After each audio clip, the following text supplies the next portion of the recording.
damos paso a las preguntas de los asistentes. Tenemos un micro.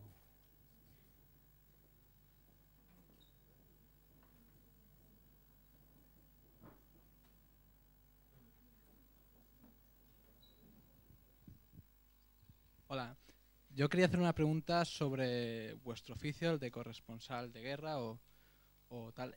Si no creéis que a veces ser corresponsal de guerra es jugar un poco el juego a los estados, en el sentido de que es el estado quien gana, tiene grandes beneficios fabricando armas, se publica muy poco en la prensa, son a veces las empresas periodísticas quienes fabrican esas armas, quienes invierten en armas, y también se publica poco, ¿no? Se habla muy poco de quien produce las armas y sí en cambio el conflicto. En cierto modo, cubrir el conflicto no es una forma de publicitar ese negocio de publicidad. Esta pregunta te la va a contestar como nadie Gervasio. Sí. No, a mí no me liéis. Gervasio, el que sabe todo de armas. No. Una cosa, vamos a ver. Es un poco... Esta es la historia, por ejemplo, de la famosa fotografía que hizo Kevin Carter en Sudán, que al parecer pareciese que él era el culpable de la guerra del Sudán, que era el responsable de lo que había pasado allí y que era el responsable de no salvar a la niña que estaba agonizando y era el responsable de todo, y al final como si el fotógrafo y el periodista pudiese tener una varita mágica para salvar lo que ocurre. Y lo que ocurre por muchas razones. Por supuesto que hay una incompetencia o competencia de los estados. O sea, no es lógico que una sociedad en donde estamos reivindicando continuamente los derechos humanos, la democracia, las libertades, resulte que los 5 países que más armas venden en el mundo son los 5 países con derecho a veto en Naciones Unidas. Que los países que más armas ligeras venden en el mundo, que son las armas de destrucción masiva de las guerras se mueren con pistolas y fusiles de asalto, no se mueren con cohetes intercontinentales con cabezas nucleares. Eso no se utiliza nunca. Son los países de la Comunidad Europea. O sea, es decir, quienes más hablan de derechos son los que más los violan. Los ciudadanos más avanzados democráticamente, que tienen más, digamos, información, son los más permisivos con la actitud de su gobierno. Eso es un debate que se puede plantear de muchas maneras. Yo, por ejemplo, te voy a dar una serie de datos para que veas hasta dónde llegan las vergüenzas del tema de armas. O sea, ¿quién financia las guerras? Te pongo un ejemplo muy rápido. O sea, bancos como el BBVA, del que yo soy partner, o sea, yo tengo mi dinero en el BBVA, lo siento mucho. El BCH, Caixa de Cataluña, Caja Madrid, Unión Fenosa, Caja Cartagena, Caja Astur, Barclays, Caixa, Banesto, no sé quién más, toda esta gente se dedica a financiar armas en el país, en este país. Y todas estas empresas, cuando tú coges esta empresa y ves su resultado, cuenta de resultados, te dicen, nosotros, del sector bancario, energético, de comunicación, queremos, digamos, de alguna manera, trabajamos por el bien de la sociedad. Coño, trabajamos por el bien de la sociedad, se dedican a vender y a financiar empresas armamentísticas. Esto son los ciudadanos que deberían de alguna manera actuar, no son los periodistas.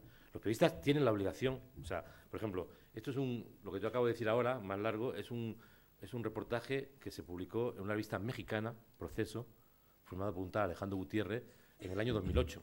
Cuando esto me llegó a mí, a mis manos, yo lo mandé a varios directores de medios de España. Dije, oye, fulanito, qué bien estaría que hicierais algún resumen, porque todas estas empresas son españolas.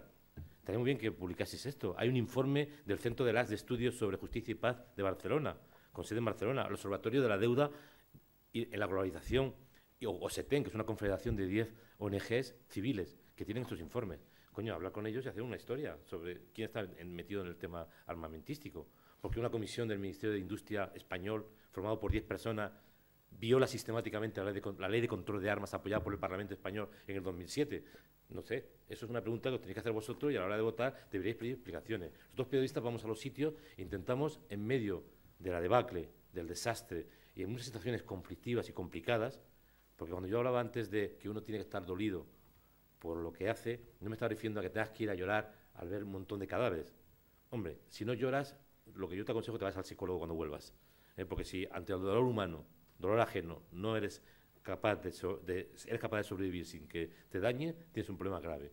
Lo que yo digo es que la acumulación de situaciones de conflicto en las que muchos de nosotros hemos vivido tiene también un impacto directo sobre nuestras vidas, sobre la vida de los que estamos vivos y la vida de los que están muertos. Pero nosotros no somos los culpables, ni somos tampoco los que podemos cambiar la regla del juego. Creo que la prensa tiene la obligación, eso te lo digo clarísimamente, algo que no hace casi nunca, de denunciar con claridad que las guerras son teledirigidas por las principales naciones y que los grandes negocios se hacen en los grandes países desarrollados. Yo no conozco ni una sola empresa armamentística sierra leonesa, o liberiana, o congoleña, o sudanesa, o somalí. Todas las armas llegan de fuera. Entonces, de alguna manera, habría que plantearse qué coño está pasando y qué coño estamos haciendo como periodistas. Es un debate muy interesante, cuidado. ¿No?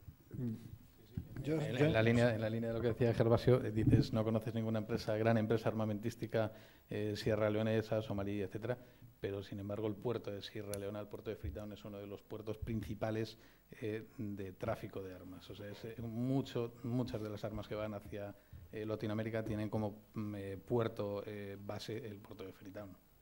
De alguna manera también es una forma de economía. Yo estaba diciendo que allí no se fabrican las armas. No. O sea, estuve 5 años en Sierra Leona y no he encontrado una sola arma que ponga Made in Sierra Leona.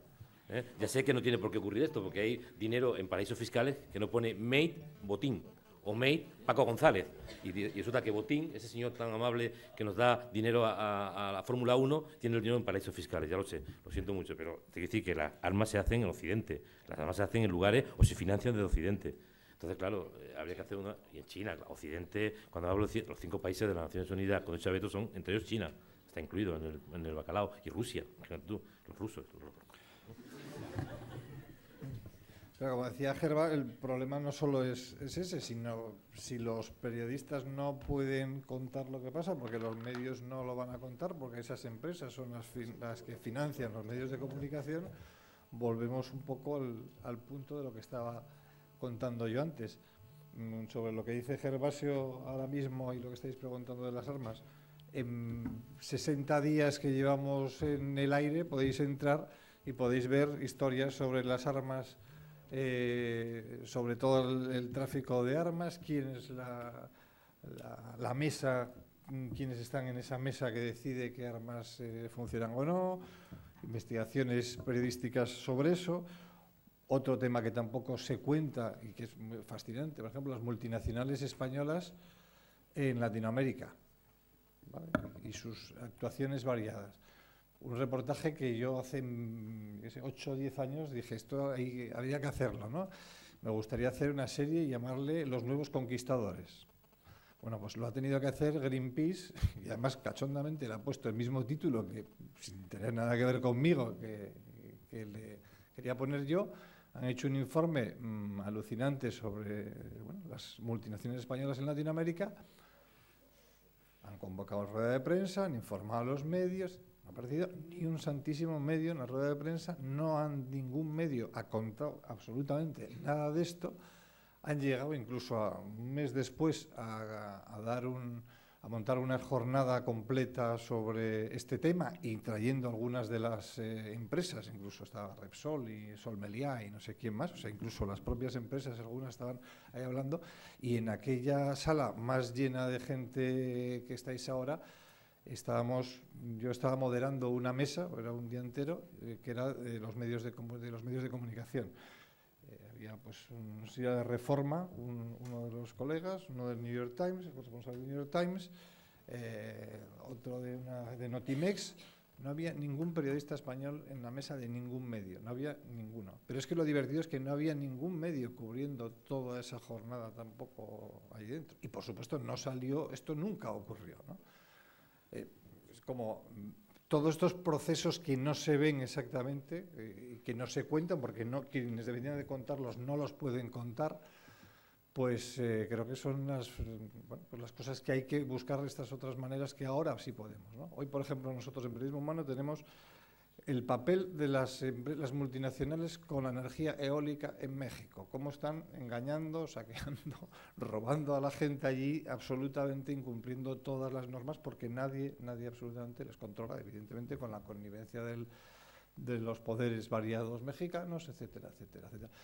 Todas estas cosas no son productos de la imaginación de nadie. Hay un montón de organizaciones sociales muy serias y responsables que hacen unos informes magníficos sobre estos de distintas fuentes, es decir, lo puedes confirmar, no es de un grupo de de periodistas locos que quieren contar mentiras porque tienen manía a unas empresas o no. No, es como es el mundo, pero es como no se está contando. Y lo que creemos es que hoy sí podemos empezar a contarlo, porque esas herramientas que antes tenían dueño, que es una rotativa, que es una antena de televisión, que es una radio, ya no tienen dueño. Todos podemos tener acceso a eso, ¿no? Bueno, yo, como Javier Balbuz ha dicho 3 veces periodismo humano, yo quería decir que saca un libro. Que por cierto, lo hemos sacado en periodismo humano.